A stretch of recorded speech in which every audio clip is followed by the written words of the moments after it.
What is going on? We did it. We got both of us on here. We have power. We're alive. We're not disconnecting.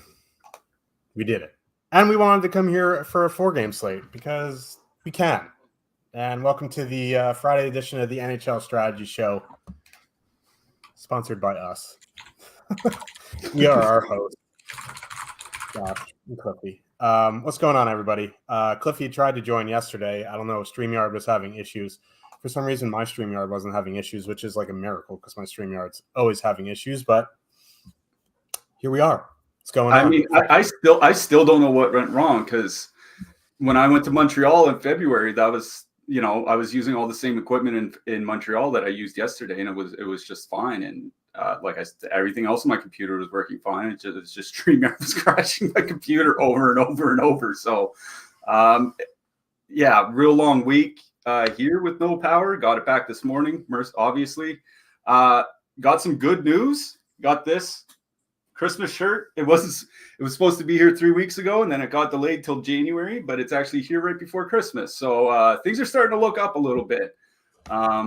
I was telling Josh before the show, I feel so out of the loop with NHL because I had a generator running, but it was for a freezer and fridge and space heaters and stuff, not tablets, so I could watch the NHL and hotspot off my phone. But this looks like a really interesting slate off the hop because 3 back-to-back teams, they're all on the road, but all the games start before 9:00 Eastern, so the slate will be done fairly early, and 4 pretty interesting matchups from different perspectives. It's actually nice. Didn't have to research Seattle yesterday. Don't have to worry about Seattle today.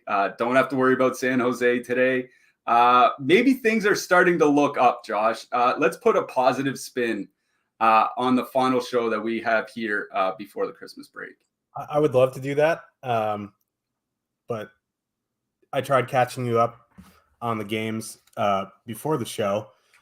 It was absolute madness in my house. All my dogs were screaming. My son was screaming. My wife was screaming. She wasn't actually screaming. She was just a bit overwhelmed. So we didn't get a chance to talk about the games, but I guess that's not negative. She also handed me this for the show. But so accurate. But yeah, like this is a good slate, and last night was a crazy one. Freaking Colorado won, man. I said, what do you really need from them at 25,100 to pay off? I said, you need at least 80 points. Why would you do that with Edmonton on the slate? What do they do? 112 fantasy points last night. Nathan McKinnon put up a 62 burger. My God.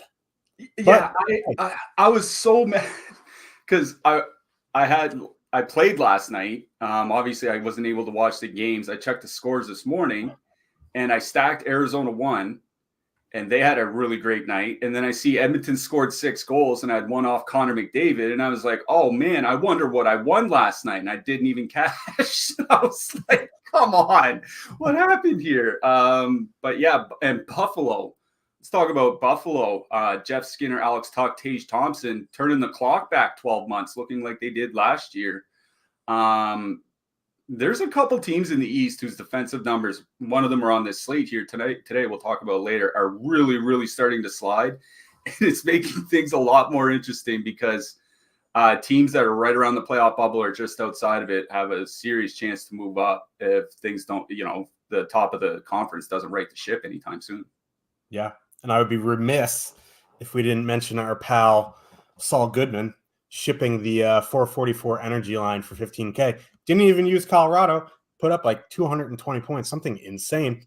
It was Buffalo 1 and an Arizona power play stack because Matthias Machelli got moved up to the top power play unit, which is awesome that we got that news because normally we wouldn't find out until like the second period.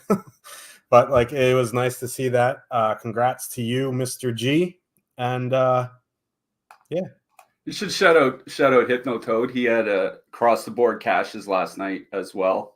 I know he was one of the guys talking to us about, he'd had a bad month or something like that. And you and I talked about on the show, like, you got to kind of just work through them.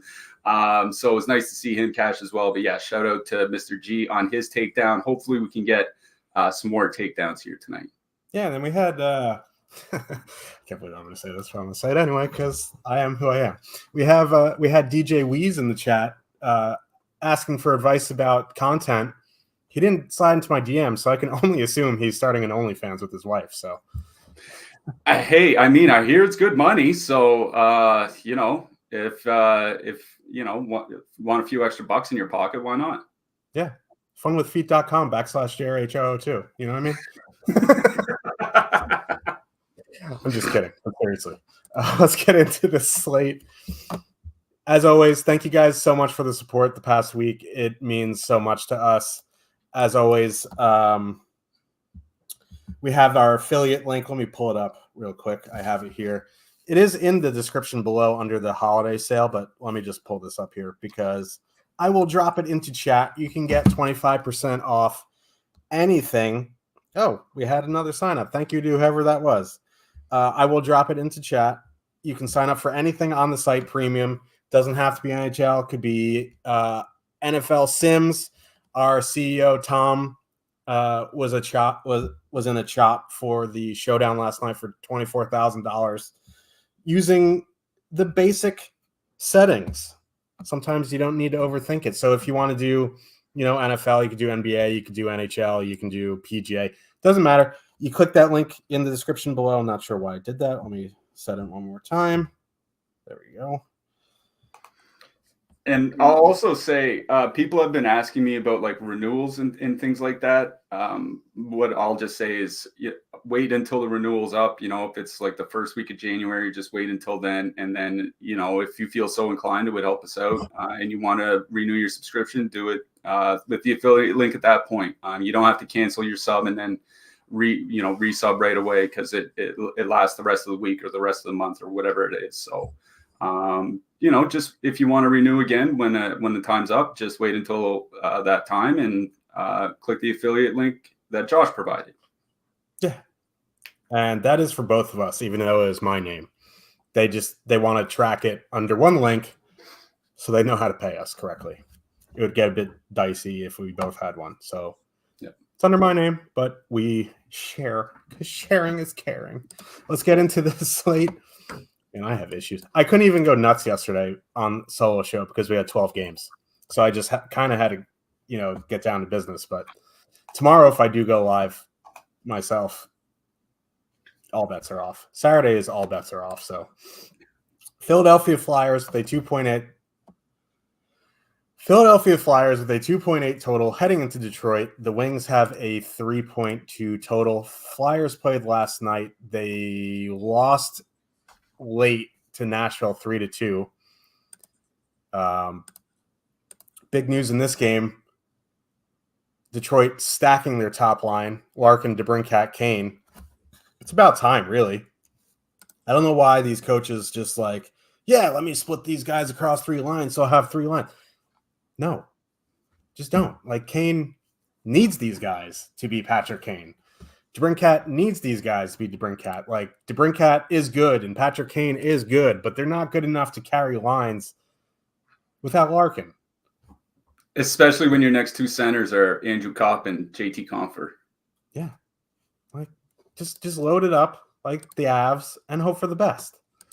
Maybe they'll score 112 fantasy points here tonight, but this is a pretty tough matchup. It is in Detroit, though, so I'm kind of wondering if they're going to try to have the Larkin line avoid the Couturier line. I don't have too much faith in the Wings coach to do that, but maybe. I mean, I don't think so, right? Because then you're putting out Joe Veleno and Lucas Raymond in a shutdown matchup, or you're sending out the Andrew Kopp line, which – rightly so, they abandoned pretty early this season. So David Perron is back, and Michael Rasmussen is a decent two-way forward. So maybe I don't know though. Like, I'm trying to inhale the copium so I can justify myself playing 21,100 Detroit 1 here. this isn't a very good power play spot at all. And it looks like Carter Hart's going to be back tonight as well. So I don't know. I'm kind of mum on Detroit 1 at the current price. The ownership is fine at 7%, but like, I just, going into Couturier, going into Carter Hart, going into one of the best penalty kills in the league,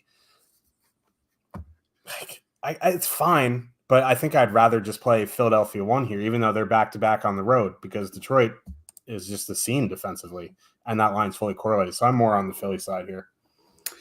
Yeah, it is interesting that this is like the first matchup that Detroit gets, because like the Flyers have legitimately been one of the best defensive teams in the league this season, both at 5-on-5 and on the penalty kill. I was looking earlier. I think they've allowed like 2 power play goals against over the last 4 weeks or something like that. Like their penalty kill is one of, if not the best in the NHL. Obviously, there's no sample with DeBrincat, Kane, and Larkin. There's not going to be much ownership on them either. I'll bring up top stacks here real quick. 6.8% ownership on that line, 17.3% top 2 stack probability. That top 2 stack probability is lower than some other top lines, especially considering that price. So I think that's why you're seeing such low ownership. Like this is the lowest owned of the expensive lines that we're expecting here tonight.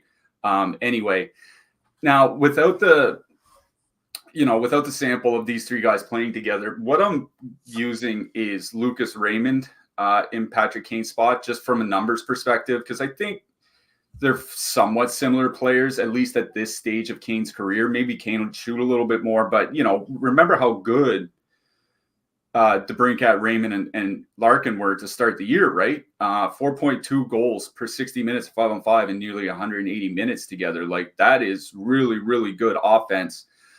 But what was really sustaining their offense from a DFS perspective was the power play, right? Like it seems like forever ago now. I know the days all start to blend together eventually, but it was the power play that helped DeBrincat off to his hot start, right? 5 power play points in his first 7 games.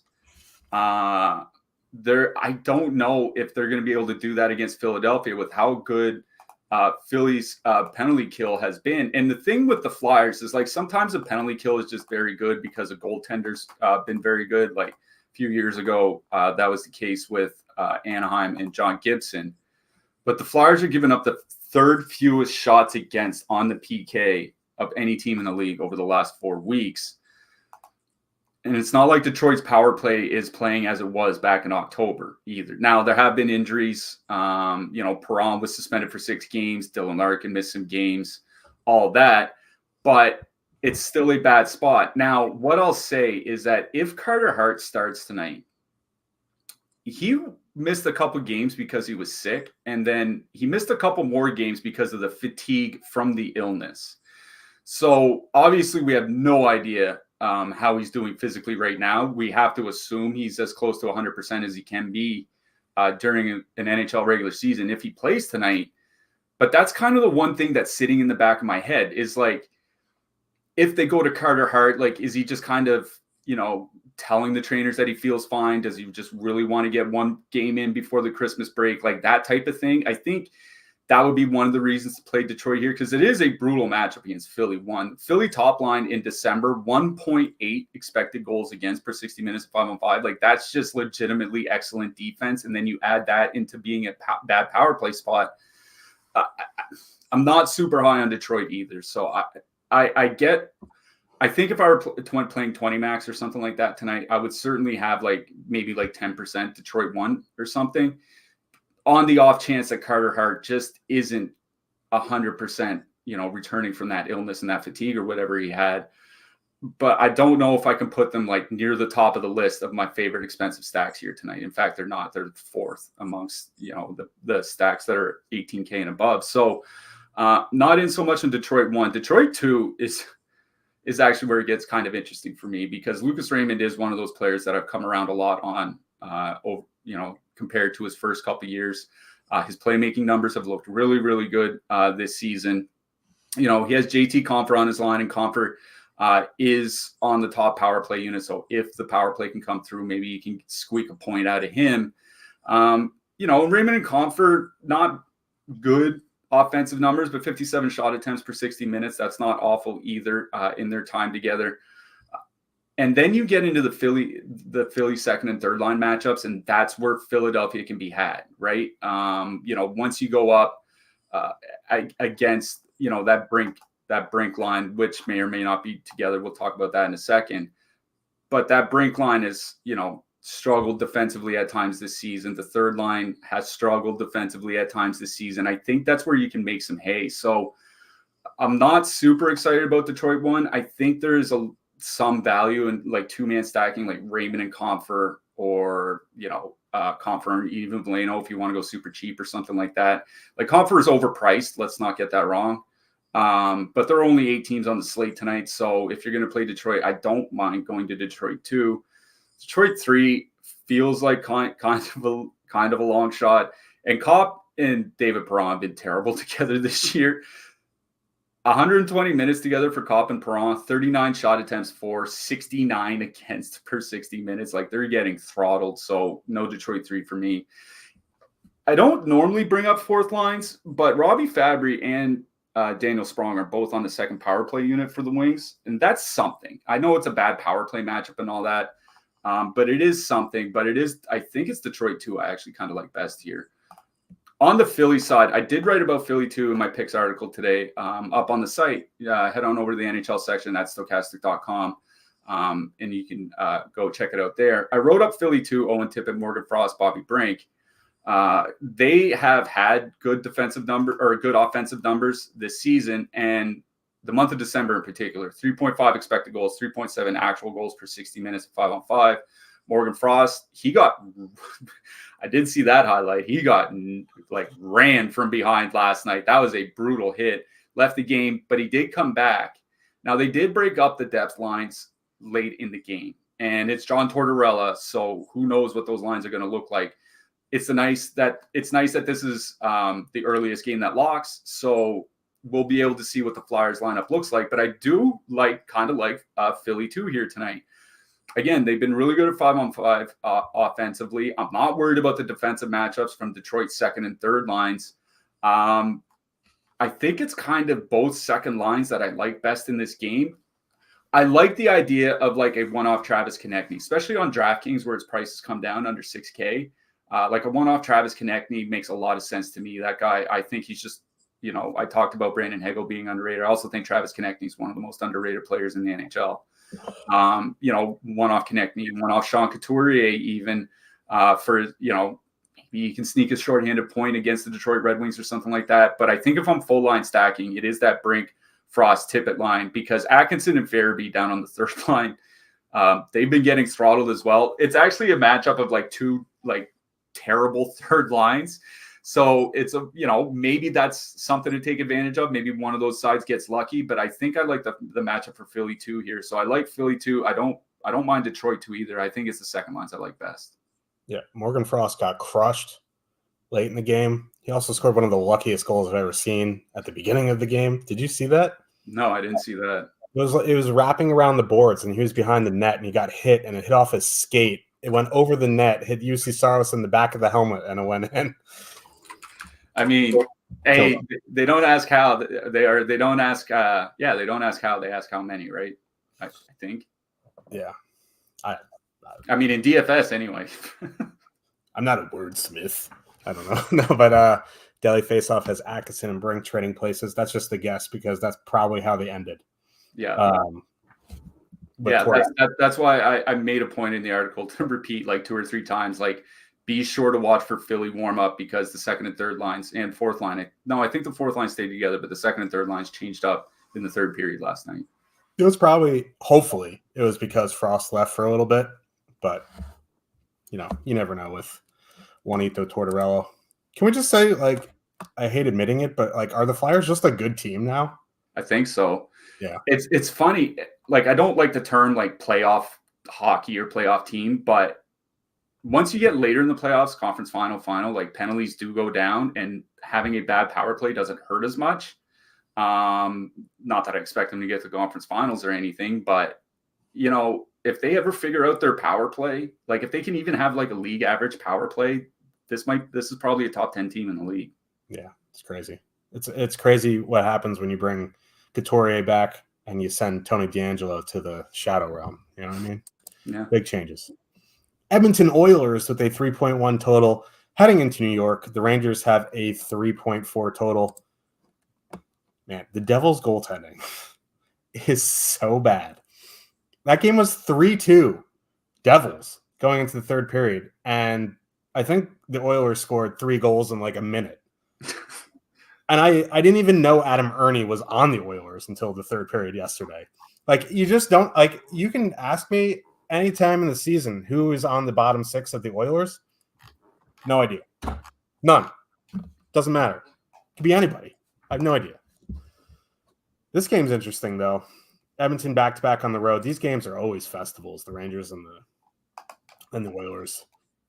Both teams kind of on the struggle bus on the PK, so this could be a power play bonanza, we could say. The one thing you did mention to me when we actually did get a chance to talk about the games, thanks, fam, is that Evander Kane got moved down to the third line instead of Ryan McLeod. Ryan McLeod moved up to the second line, and if it is Draisaitl, McLeod, and Fogle, probably a pretty decent defensive line there, and they're probably going to see a bunch of the Trocheck, Panarin, Lafreniere matchup. Again, it is Oilers goaltending. It is Oilers penalty kill, so, it does tick the 5-on-5 matchup down a little bit, but again, Oilers back-to-back on the road. Oilers top line, 22,700. Coming in only at 15% projected ownership, less than half of their top 2 stack percentage. Like, they didn't have a great game from a DFS standpoint yesterday, and they still, I think, put up 50-plus DraftKings points. Like, Hyman didn't even hit the score sheet, and he had 8 shots on goal. Nugent Hopkins had 2 points and a shot bonus. McDavid had a couple points and a couple shots. So, like, yeah, like, it's Igor, but, like, it's a 4-game slate, and it's McDavid. Edmonton won definitely in play for me at 22,700. Like, if the Colorado one can get to 25,100, this line is underpriced for what they're doing. Their expected numbers, their actual numbers are just bonkers. So, like, this is a cheap Colorado one, essentially. So I'm in on Edmonton 1. Edmonton 2, I don't really like, even if it is Kane there, even if it is McLeod, doesn't matter. You can add in Draisaitl to a power play stack, yada, yada, yada. Rangers side's a bit more interesting. Do we even say, like, Kreider and Zibanejad line have been so much better since Blake Wheeler has gotten there, which, like, I don't want to bash on Wheeler too hard because his hands are there. Like, he still makes really good plays. He's just skating in cement. Like, he's getting older. That's just what it is. Like, he just can't keep up with the speed, which could be an issue tonight against McDavid. But, like, don't mind Zibanejad and Kreider here. They're coming in with 7% projected ownership compared to the Rangers' second line at 21%, which is justified because that second line has been unbelievable all season, whether it's Hedl, whether it's Trocheck in the center. So I think you can just straight up power play stack the Rangers here. This is a game that I think I'm going to prioritize, and I'm going to prioritize a lot of the power play guys. Yeah, I did write up Vincent Trocheck in the picks article because, as you mentioned, that second line has just been nitrous, and I was looking to see if, like, maybe they had tailed off at all lately. And in the month of December, that 4.1 expected goals per 60 minutes of 5-on-5, like, the only reason they're not scoring a ton of 5-on-5 is shooting percentage. They're shooting 4% over the last 3 weeks of 5-on-5. So, like, that will turn eventually. And once it turns, if they're generating the shots at the level that they are and the quality at the level that they are, they're, these guys, Lafreniere won't be a point per game player, but the other two certainly will stay well above that because of their power play. Panarin has 29 shots in his last 5 games. I think that's one of the more underrated aspects of this season is that Artemi Panarin, he's, long been a good goal scorer, but he's been known for his elite playmaking. He's legitimately turned into one of the top dual threats in the league, especially amongst wingers. Going into Edmonton too does make it a little bit of a tougher matchup if Ryan McLeod is up there. I mean, and we won't know until warmups. Not that the defensive numbers were awful with Evander Kane there, but they were definitely below average. 3 expected goals against per 60 minutes, 5-on-5 and 200 minutes next to Draisaitl. So like that's not good. That's one of those matchups that the Rangers second line could torch. But if Ryan McLeod there, I think that changes the equation a little bit. It's the Edmonton top line that I'm still interested in, and it's because for 2 reasons. I should note this Rangers team is one of the teams that has been on a big defensive slide since the start of the year. I'm sorry, Josh, but over the last 4 weeks, the only teams in the league with the worst expected goals against than the Rangers are the Sharks, Blackhawks, Blues, and Sabres. In that span, the only teams allowing more goals per minute at 5-on-5 are the Blues, the Stars, and the Sabres. This has been a pretty bad defensive team at 5-on-5 for a good month now. And it is quick in net, by the way. It's quick. It is quick. And it's kind of funny because Quick has been the better goalie this year. So it's one of those where I was like, man, I hope Igor starts so I can play the Oilers tonight. I love it. I guess I deserve that. Quick sucks. Well, not for the first 2.5 months of the season. But yeah, the Oilers top line, like I talked about Hyman in the article, he's over 5 shots per game over his last 11 games. That top line, 5.7 expected goals per 60 minutes of 5-on-5 together. That's obscene. I've honestly never seen anything like that for a top line in a sample that's up to 135 minutes, which is 10 games, 11 games together. I've never seen that. And the Rangers top line, like their offensive numbers have been much, much better with Blake Wheeler there, but the defensive numbers have not been good. 3.2 expected goals against, 3.7 actual goals against at 5-on-5. The funny thing is that as bad as the Rangers have been at 5-on-5, their penalty kills actually been pretty good over the last month, like one of the top 5 penalty kills in the league. So it's one of those things where I think I agree with you. Like if I'm playing the Oilers, like you always focus on the power play guys anyway, but especially here tonight, like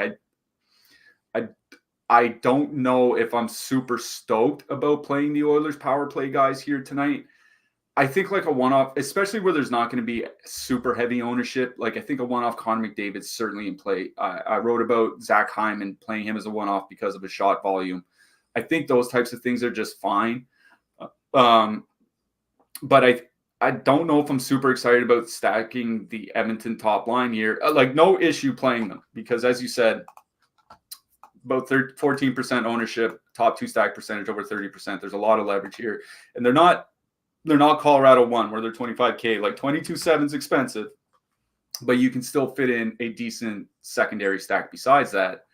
I just worry that the Rangers penalty kill has gotten so much better that, maybe the top line scores like 2 goals at 5-on-5 here tonight. Edmonton wins like 4-3 or something.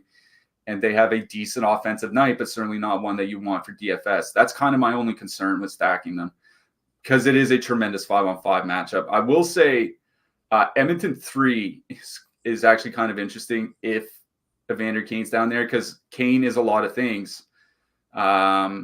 Has a lot of deficiencies, but one thing he does is shoot a lot. And the Rangers third line is nothing to be worried about from a defensive perspective. So American and Kane 2-man or something like that, I think it's just fine. But it's the Rangers side that I do like here. It is the Rangers top line. I agree with you that I would go with Rangers 2 certainly in play. Rangers power play stack I think is certainly in play. The Oilers do take a lot of penalties, 3.5 times shorthanded per game this season. That's the 7th most in the league. Their penalty kill has been a lot better under the new coach, though. So that's the only thing that kind of worries me. So I think Rangers 1, Edmonton 1, Rangers 2. But I think it's focusing mostly on the Rangers power play guys. Even as good as that Oilers PK has been, it's a road back-to-back. It's their last game before the holiday break. They have been, certainly trading chances in some of their games. I do like the New York power play guys here. Yeah. I mean, even when the Rangers were awful 5-on-5, that power play was just nuts. And they have a good one again. And I have no faith in the Oilers goaltending. Less faith in the Devils goaltending. I want to go on a Devils rant, but I'll keep it inside. Am I? Yeah, I'm going to do it. Okay. Boston Bruins with a 2.9 total. Heading into Winnipeg, the Jets have a 2.7 total. Bit surprised at these totals. Maybe not, but like, I guess Winnipeg is kind of just a one-line team here now. So maybe I'm not super surprised. They kicked off Perfidi off the top power play unit and put outside follow, which like, listen, I know you're going to go on a rant. I'm going to cut you off. I'm not going on a rant. I was going to go on a rant. Cut me off and just tell me what you're going to say, and then I'll say what I was going to say. I think Alex Iafallo is actually like a pretty good like net front type player on the power play. I don't know if he's like a genuine top 6 forward. I don't think he should be playing on the second line, but top power play unit, I actually don't hate it. It just sucks it comes at the expense of Cole Perfidi because he's had a pretty good season. He's just not – he's the new Nick Ehlers. Now that Nick Ehlers is top line, top power play, Cole Perfidi's the new Nick Ehlers. It just kind of sucks that it worked out that way. I do think adding Iafallo can actually help the power play. He's one of the more underrated net front guys in the league. Yeah, no, I was kind of going to agree with that. It was just kind of like – you take Perfidi off and you put Iafallo on, it kind of makes me feel like they're going to want to dump and chase more because he's a good back checker. He's a good forechecker. It's just like the power play has been bad. So they're looking for something. What I was going to say is like, why not give Nino Niederreiter a shot? Like, I think he's just good everywhere. He's not great anywhere. Like Iafallo doesn't do much for me. Like net front, he's fine. But like, I don't know. They're searching. But anyway, interesting game here. Like we always talk about these stars, right? I said it on yesterday's show. We had the stars on the slate: Matthews, McKinnon, McDavid, and then you get to like Tampa, right? And we don't ever categorize Kucherov as a star. And he went out and had a monster game yesterday. He is heavily in the Hart contention. It's the same thing with David Pastrnak, right? He kind of gets always overlooked. And he is just having a great season again. And again, we underestimated the Bruins team. Like last year, we got absolutely stomped on our preseason prediction. This year, we're like, oh, maybe he's not going to have a great season because, Bergeron's not there. Krejci's not there. Go nuts. He's going nuts again. This is a good power play spot. It's not the worst 5-on-5 spot. They are $1,000 cheaper than Edmonton one. I don't mind Boston one here. I kind of prefer just one offering Pastrnak, but I think you can play full Boston one here. On the other side, like that line was not just with Zaka back. Like it's better than it was with Geeky defensively, but they're still kind of, this isn't like a typical Boston defensive juggernaut type of team. So I think they kind of be had. I don't know what I just said, but we'll just continue. The goaltending has been very good, but this Scheifele, Ehlers, Velarde line, like Gabriel Velarde has been unbelievable since he got to the team. Essentially, he got hurt pretty early, but he's been their best non-Kyle Connor winger. So I like Winnipeg one here. They're coming in with less ownership than Boston one. They're 18-3. They're fully correlated. I don't mind the idea of Winnipeg one here. I do like Boston one. Prefer just one offering Pastrnak. That's just, how it works in my brain. But I don't know. What do you think? Yeah, I think the point that you made about this being a one-line team is a pretty fair point. I was just looking at the month of December. In December, Ehlers, Velarde, and Scheifele are all double-digit points. They all have 10 or more. No one else, no other forward for Winnipeg has more than 4, and it's Kyle Connor, and he's been out for almost 2 weeks now. Like, this is genuinely a one-line team. So while the 2.7 expected total is the lowest that we have on our sheet, I think like 2.5 of those 2.7 goals go to the top line. So like, I actually don't hate the spot for Winnipeg. What kind of sucks is that it's not a good power play spot. Like, Boston does take a lot of penalties, but even though their penalty kill has been on a bit of a slide over the last few weeks, it's still like top half of the league. So it's not like one of those spots you can just absolutely slam. But this was the team that I had in mind when I talked about teams getting worse defensively over the last month or so. I talked about how bad the defensive numbers were for the Rangers compared, basically to the Sabres and the Leafs. Like, just behind the Rangers is the Bruins. The Bruins have the 7th worst expected goals against in the league since Thanksgiving. That is not typically what you see from a Boston team in any sort of month-long stretch. They're not allowing a ton of goals, though, which is kind of the problem. Like, once in a while, their goalies will allow 4 goals or 5 goals or something like that. But I think other than that one Rangers game, they really haven't been blown up. That's kind of the issue. But, the other side is this Winnipeg line is not expensive on DraftKings, right? Like, they're $18K or 18,300, I should say. That's not expensive. There's several thousand cheaper than Edmonton or even the Boston top line in this game or something like that. And they're coming in just under 10% ownership per the top stacks tool, 14.8% top 2 stack, 9.4% ownership. That's why I mentioned them in the picks article today. Like, they're doubling the opposition in shots, more than doubling since they've been assembled. 4.8 expected goals per 60 minutes of 5-on-5. This Boston team has not been very good defensively. Should also mention, Winnipeg's gotten away from using the third line as a shutdown matchup of late, which is pretty important here because that means I think we're going to see Winnipeg 1 against Boston 1 a little bit more. And this Boston top line, as presently constructed, Marchand, Pasternak, and Zacha, not good defensively. 3.4 expected goals against per 60 minutes of 5-on-5. It's the goaltending that has really kind of saved them. I don't mind Winnipeg 1 here tonight. Like, I'm going to be honest, this is one of the expensive lines that I do like. Because again, like if Winnipeg puts up 4 goals here tonight, I find it hard to believe that like Morgan Barron gets a hat trick or like Vladislav Nemesnikov has a 3-point game or something like that. You know what I mean? Like, if they get to 4 or 5 goals, it seems pretty reasonable to assume it's going to be mostly from the top line.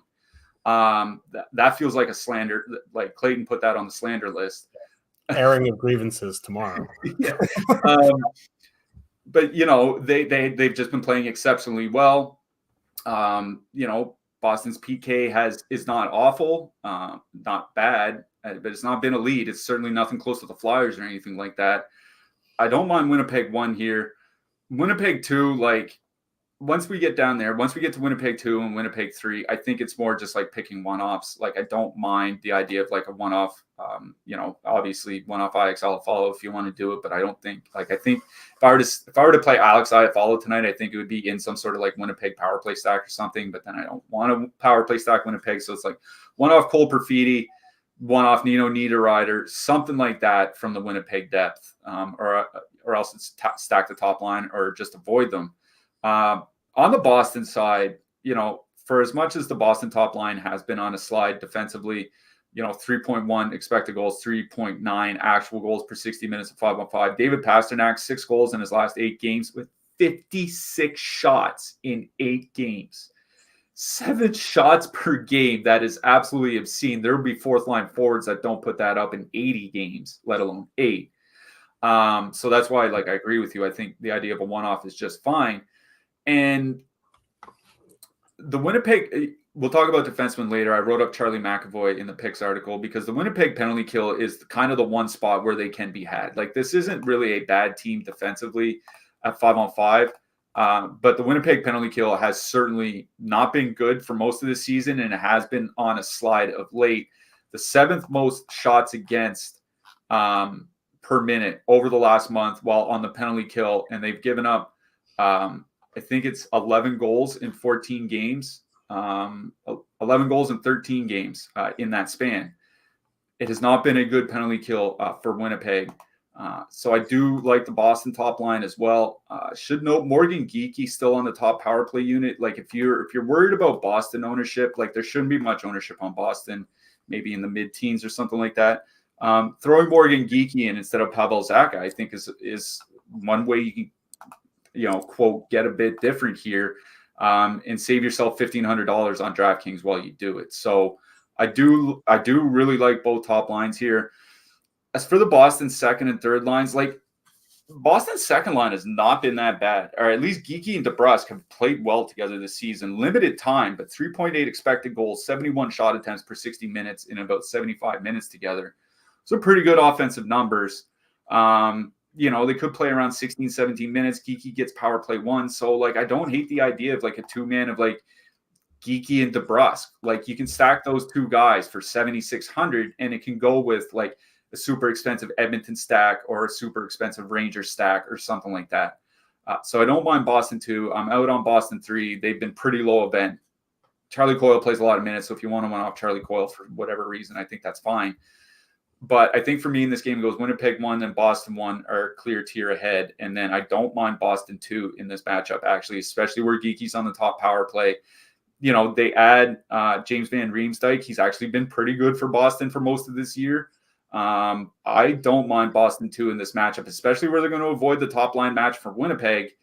And if they start seeing those second and third line matchups and depth pairs, they can be had at 5-on-5. So Winnipeg 1, Boston 1, and then Boston 2. Yeah, and if you are wondering what the flow chart is registering this game as for the Jets, they have it as a tough matchup. So that you flow a chart down, that's a play. Once again, we have a promo code HOLIDAY. That's for the site-wide. You get 25% off any product on the site. It would help us out so much if you decided to go through the affiliate link if you do want to go premium. No, if you don't want to go premium, then you don't. I'm not making you go premium. But if you do, I would greatly appreciate it if you can go through our affiliate link. It helps us out directly.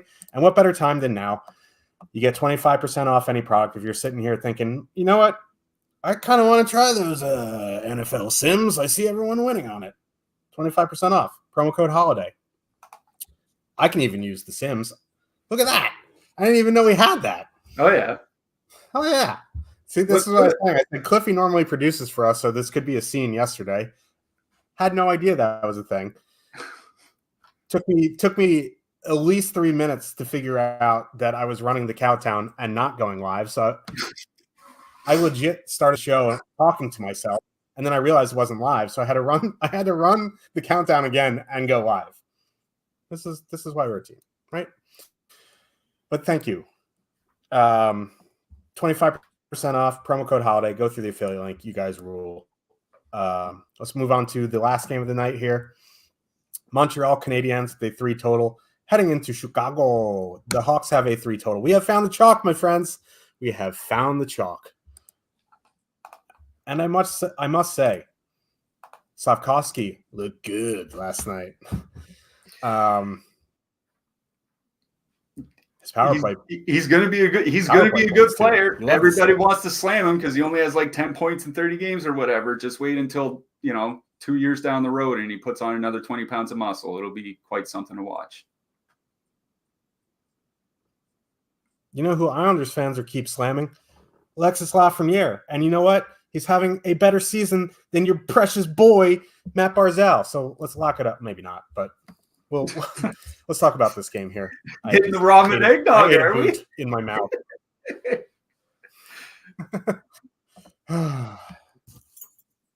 I'm a diva. Sorry. This is an interesting game because all these lines are cheap. And there is a lot of ownership here. Now, I'm happy that Lucas Reichel is with Bedard. Like, who cares that you have depth lines on Chicago? You guys aren't going to make the playoffs. Put your young studs together. Let them get chemistry. And look forward to 2020. Look forward to 2037 when you can finally compete. You know what I mean? Ryan Donato there, whatever. But I do like Bedard, Reichel here. They're both on the top power play. Montreal penalty kill isn't great. I did mention yesterday, and Cliffy mentions that a lot as well. Since Arbor Jacki went down to the minors, the amount of penalties that the Canadiens have taken have gone down pretty significantly. But the penalty kill is still trash. And Bedard is good at 5-on-5, penalty kill, power play, in the stands with Corey Parrott. You know what I mean? Like, Bedard, Reichel, I'm interested in. That full line is 12,300 to full stack. They are coming in as the most negative leverage line. There's still ways to get different. Montreal won. Like, yeah, they're coming in negatively leveraged. It is so crazy to see them have a top 2 stack percentage of 17.3%. I don't care if it's a 4-game slate. I don't give a crap. These are the 3 best players on the Habs. Like Jake says, play the best lines. It's nice to see Marty St. Louis give Slafkovsky the run he deserves up there. I wish more coaches would do that. I really, really like the Habs top line. I don't care. It's back-to-back on the road. I don't care what the matchup is. Well, who Chicago sends out against them. This is also a good power play matchup. Fully correlated. The one issue, again, with this game is ownership, but there's so many ways to get different. If you aren't building straight 4-3-1 lineups, you're probably not going to be duped. So, as I said on yesterday's show, if you're a single entry player, if you're a 3-max player, play your best guys. Don't fade your best plays because of ownership. There are so many ways to get different, and I like both of these top lines. So here's an interesting thing. I was looking last year at final games before the Christmas break. Remember this year at Thanksgiving when all the road teams came out and just absolutely hammered the home teams? Last year before the Christmas break, I think if I had it right, I was just checking while you were talking, so I may be wrong here. There were 11 games on the last day before the Christmas break, and the road team won 9 of them. The only one of the 2 home teams to win was Chicago. And they were playing Columbus, which would be a team comparable to Montreal right now. The one thing that worries me about Chicago is their penalty kill is actually good. Like, not great or anything. Like, it's not Flyers or Rangers, but the only reason their penalty kill has been bad is their goaltending. Like, that's a big reason, though. It's very important, but it's also one of those variance things. Like, you know, if you're saving 88% of pucks instead of 78% of pucks, it would help the penalty kill look a lot better. You know, Jeff Ottler, he just dropped in our chat what penalty kills have looked like of late. Over the last 10 games, Chicago is 11th by shots allowed on the penalty kill. On the season as a whole, they're 10th. Like, they're not giving up a lot on the PK. It's just the goaltender's got to make a save once in a while. That's a little bit of an issue for Montreal. It's not like Montreal is a super elite power play or anything like that. But, you know, all 3 guys are on the top power play unit together, which is, you know, that perfect correlation is always something that we look for. The power play has been, you know, fine with Juraj Slafkovsky up there. In fact, dare I say good with Juraj Slafkovsky up there. And that would be like a big boost to that would be a big boost to their profile if whoever starts tonight. I think it's Mrazek getting the start tonight. Mrazek can't make a save on the penalty kill. Montreal top line could have a pretty good game here. And Chicago's been sending out that Dickinson-Foligno line in a shutdown matchup, and like they're just getting run over. 1.6 expected goals for, 2.6 against per 60 minutes. Like, they're just getting killed. So I think it's a pretty good matchup for the Montreal top line. I just worry about the penalty kill, especially on a road back-to-back. Montreal's been drawing a lot of power plays. Like, we talk about how many penalties they take quite often. I think we should probably also mention they get the 6th most power plays per game of any team in the league. And being able to create on the power play is something that's very important for DFS. So I'm worried about that, but they have negative leverage, but it's not that bad. Like, 17% top two stack, 19.7% ownership. It's not that bad. It's not something that would keep me away from playing Montreal 1. The only thing that would keep me away really is the Chicago penalty kill. But I do like them here tonight. I wrote up Slafkovsky in the picks article today, especially because he's been getting more ice time individually. But he's added a lot to that top line. Suzuki and Caulfield typically have struggled creating a lot of offense, not necessarily goals, but a lot of offense, like sustaining offense. And that's something Slafkovsky has helped them do. 3.1 expected goals per 60 minutes and 130 minutes together. So I do like the Montreal top line. I think the ownership is just fine at around 20%. With Sean Monahan on the top power play unit, like I think you can, I wouldn't necessarily do it, but if you want to save some money maybe and differentiate a little bit, like take out Suzuki and put in Monahan, or just add Monahan and make it a power play stack or something like that. I think you can do that if you want to get a bit different, but I do like that Montreal top line here. Montreal 2, Josh Anderson has 4 goals in his last 8 games. The guy goes like 30 whatever games without a goal, and then he's scoring 1 every 2 games now. It's just absolutely bonkers. Over 3 shots per game for him in that span. So it's like one of those things where that Monahan, Anderson, Evans line isn't good, but Anderson is just kind of like such a bull in a china shop kind of player that he can create offense on his own. If you want to do like a Monahan Anderson 2-man, I think something like that is perfectly acceptable here on this slate. Negative leverage and all that, but it's still Chicago. Chicago is one of the worst 5-on-5 teams in the league. So, and they're still missing a ton of defensemen. Kevin Korchinski's coming back. But there's still, Seth Jones obviously is the big name for them. I think Vlasic is still out. Jared Tenorti might be coming back, but they're going to take Zaitsev out of the lineup. So I don't mind Montreal 2 here, especially where, they're going to face Chicago 2 quite a bit. And Chicago 2, like Radish and Tyler Johnson, their last 100 minutes together, 2.1 expected goals for, 3.5 against. They're getting murdered. I don't mind the matchup for Montreal 2 here. So I think I still have the Montreal top line rated higher because they're perfectly correlated on the power play, but I don't mind Montreal 2 here. On the Chicago side, it sucks because that second line's perfectly correlated on the power play, right? But they're also 10,700, and it says 13.3% ownership. I could imagine individually some of those players are going to be a lot higher than that. Montreal's taking fewer penalties, but their penalty kill has certainly struggled. It's not as good as Chicago's by any measure. Chicago's power play sucks, so maybe Montreal can keep the puck out of their net here tonight. But they're also going to be without Sam Montembeault because he started last night. So one of their weaker goalies is going to be in net. I think I don't know if I could stack a Chicago line and leave Connor Bedard off. That's kind of the problem that I'm getting to with Chicago 2 here. But, they're not a good line, but neither is Montreal 2 defensively. So I don't mind Chicago 2 here. I would just be taking one of the players out, probably Radish, either him or Kurashev, taking one of the players out and putting Connor Bedard in instead, because Bedard and Donato have been really, really good together this season. They're up to 105 minutes together, 3.1 expected goals for per 60 minutes.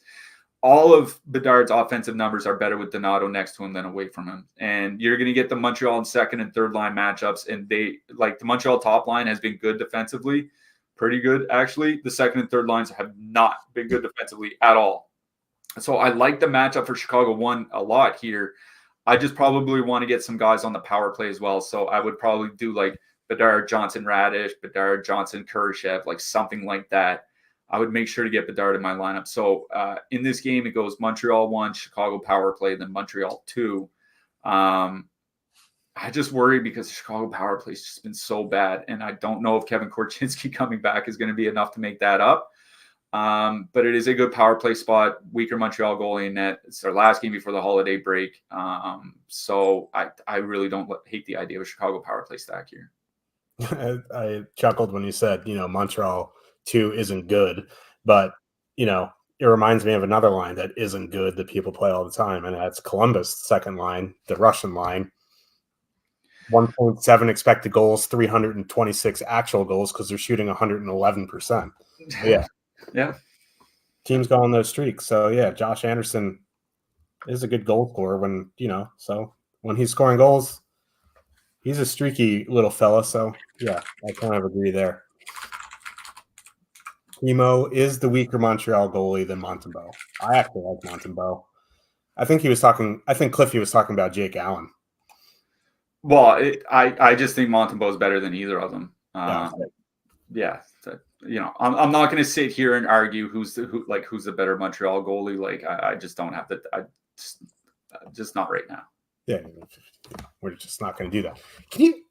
I have to. It's been in the back of my head. The Devils are all in, and they're going with a tandem of Vitek Vanacek and Akira Schmid. Anyway, I just need to get that off my chest. No, and then the question becomes, like, where do you go to get a goalie? Like, are they going to go trade and get Mackenzie Blackwood back from San Jose? I mean, he hasn't been terrible. Maybe Anaheim finally trades John Gibson. Like, send Timo Meier back to California. Just do like a Meier for Gibson swap or something. It'd be pretty funny. But they got to figure something out. Trade for Jake Allen. Let's just Jordan Bennington. But anyway, that is the 4-game slate coming up after us. If you're an NBA player, 5 p.m. NBA Deeper Dive with Josh Engelman and Adam Schur. 6 p.m. NBA Live Before Lockhouse with Greg Ehrenberg and Matt Bellman. So if you are playing NBA, stick around for that. As always, promo code HOLIDAY, 25% off any product. Please go through the affiliate link if you do choose to go premium. Let's talk a little bit about defensemen here. Yes, Sonny, we choose our own schedule here now. And Cliffy's traveling for the holidays tomorrow. So we wanted to get on a short slate once in a while and send us off before the holidays. So let's talk about defensemen here. You mentioned Charlie McAvoy. He's probably my favorite up on the expensive guys. I think Josh Morrissey and Bouchard are fine. I think I'd rather just play McAvoy or Matheson. After that, like, Adam Fox seems underpriced. Like, he doesn't have the best DFS season. He's more of a better player than DFS. He's also going to have wildly high ownership. I think he's projected with the highest ownership for all defensemen here. 28% ownership. So, I mean, he does have 21 points in 20 games, and I'm saying here, he's better actual player than defensive player or than DFS play, but he kind of is. Like, he's really, really good. But after that, like, I think I don't even know, because like Detroit, bad power play spot, you know what I mean? Philadelphia, their power play sucks. Edmonton, not the best power play spot. Fox, obviously good power play spot. Then you have McAvoy in a good power play spot. The Jets aren't in a great power play spot. Montreal and Chicago are, but like, are they? Like, their power play quarterback's not great. So like, defensemen kind of are a little bit butt cheeks here. That's why you're seeing so much ownership on Fox. Yeah. It's fun. I actually don't mind Evan Bouchard here tonight. It's kind of funny. Like, I wrote him up in the article last night, talked about how consistent he had been with his DFS performance, and I think he had a grand total of 2.8 DK points last night. One of his worst of the seasons on 6 goals, no less. But I do like Bouchard. I did write up Charlie McAvoy because it is a really good power play spot for Boston, and McAvoy's getting like 40% of his points or something like that this season on the power play. So it was Bouchard and McAvoy that I had in mind. Certainly don't mind Mike Matheson, but I imagine he's going to be fairly chalky as well. Fox, obviously, but again, there's a good chance he's the chalkiest defenseman by quite a margin on the slate here tonight. In fact, I'll bring up the ownership real quick. This is what we have for defensemen. Adam Fox, 27.9%. Matheson, almost 25%, and then nobody else over 20. There's going to be a lot of ownership on Fox. That's just kind of my only thing. If you don't want to pay up for Bouchard, just go into Darnell Nurse instead in what should be a pretty high-paced matchup. I think is just fine. Also, something to monitor is Detroit. It looked like Jake Wallman might be scratched here tonight for the Red Wings, which, like, he hasn't had as good a season this year as last year, but he's probably their 4th best defenseman at worst still. I don't know. But if he gets scratched, like, I don't think they're all of a sudden going to heap on more minutes for Olli Määttä or something like that. So I think like it's not a great spot, but even playing more at Cedar would make sense if Jake Wallman is out here tonight. Amongst the cheap guys, Connor Murphy and Kevin Korchinski are at the top of the list with a bullet. Korchinski's probably going to step right back into the power play one role for Chicago. He's also going to be super chalky here tonight. But Connor Murphy getting more minutes with Seth Jones out. With the minutes he's getting, he's basically a 3-block-a-game guy. So not a bad night for him on DK. I think he's 3,700. So don't mind him. Rasmus Ristolainen still in the top power play for Philly. It's actually a pretty good power play spot for the Flyers. The Detroit penalty kill has not been good, and they also take a ton of penalties. Not that the Flyers power play has been any good, but they should get a lot of opportunities. So I don't mind Ristolainen for cheap. Couple bargain defensemen. Brandon Carlo's been skating like 22, 23 minutes a night for Boston. He's under 3K. Mason Lohrei for Boston as well. Not getting huge minutes or anything, but he can probably play like 15 minutes on the top pair with Charlie McAvoy, and he's stone min price. So if you need a $2,500 defenseman, don't mind him. Yep. No issues there. No Timothy Liljegren on this slate at 2,700, though. You hate to see it.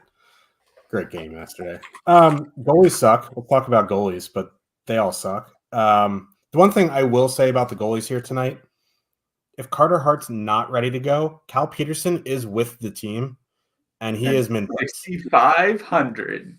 Yeah. Could get a min price goalie action here tonight. After that, like John Quick, top of the board. Like this isn't 2014. Caden Primo at 8K, James Reimer at 8K. I think the Boston goalie would probably be my favorite, or Hellebuck. Like even Mrazek. Like I know you like playing Mrazek. Stu Skinner against there's not really a goalie that I go, oh, I feel a little bit safe playing them. So like if you have a lean, play those guys because goalies are just not human and I can't stand them. But I think my two favorite is the Boston starter or Hellebuck. Yeah, I think it's going to be Swayman because Allmark started the last game. But yeah, Swayman was the guy that I wrote up. Boston is allowing a lot more shots, but Swayman's just been really, really good. He has been basically since he stepped into the league. I think in the article it was half his starts this year. He's managed at least 16 DK points, which would be double his salary here tonight. I also like Hellebuck in that game. I mean, it's a low total game, right? So, and both goalies are under 8K on DraftKings. Swayman's 8,600, I think, on FanDuel, so I don't think you have to play him at that price there. But on DK, I do like Swayman. I do like Mrazek as well. I imagine he's going to be somewhat chalky here tonight because he's 7,200. The ownership on Mrazek is 17%. It's not that bad, but him and Swayman are probably going to be two of the top three most owned goalies. If you want to get a lower owned goalie, Connor Hellebuck, like I mentioned. And honestly, I know it's not a good play to use Jonathan Quick here tonight. Okay. I know that. But the Edmonton Oilers are one of the biggest shot volume teams in the NHL. I know they're the highest scoring team in the league over the last month and by quite a margin. But it's like 30% of the time they score 3 goals or fewer. If Jonathan Quick can save like 32 of 35, hopefully 35 of 38 or something like that. But if you can allow 3 or less, I imagine he's going to be probably the lowest owned goalie on the slate here tonight or close to it. If you can get Jonathan Quick at single digit ownership, if I'm playing a bunch of lineups, like if I was playing 20 lineups, like Quick would probably be in a couple of them. So I don't know if I have the guts to play him in single entry, but he should see a lot of shot volume here tonight. It just, it's coming from the Edmonton Oilers. That's just kind of the balance of it. But yeah, it's Swayman, Hellebuck, and Mrazek are the top 3 for me. I just pulled up Quick's game logs, and it's insane. Like, it's actually insane. He's been in 11 games this season. You know how many times he's given up 3 or more goals, or more than 3 goals in a game? I'll say once. 3 times. Oh, okay. 3 times. And it was in Minnesota, at home to Boston, and the Sharks. But okay, like I kind of agree, right? You take away the name, you just go to the matchup. Like I have a bad bias against it. You take away the name, you throw up some people like to see the stats. He's 9-0-1 with a 2.09 goals against average. That's like citing ERA in MLB, but like he's been good and he's going to see the volume. So don't actually hate it. Who are you looking for your hat trick pick? Last show before the holiday break, I'm going full-blown homer here, and I'm going Uri Slafkovsky.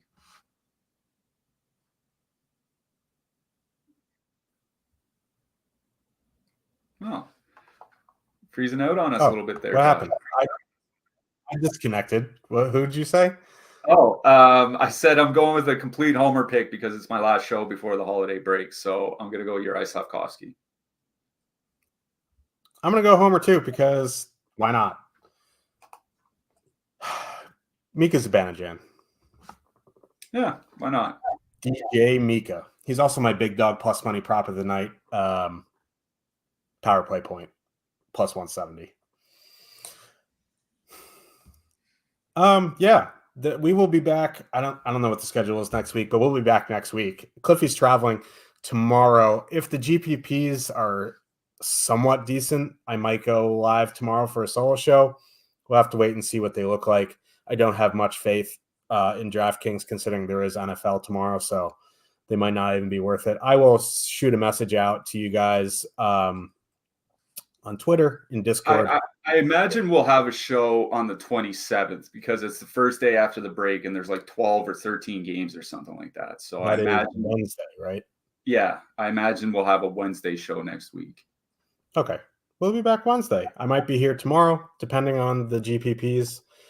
But if you are traveling for this holiday break, safe travels. Merry Christmas, Happy Hanukkah. Do you say Happy Kwanzaa? Merry Kwanzaa? I don't know. If you celebrate Kwanzaa, I don't know if it's happy or merry.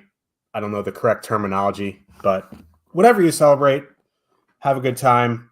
Enjoy your family. Safe travels, and we'll see you next week. Yeah, I'll echo the same thing. Happy holidays. Whatever your celebrations are, take some time with friends and family.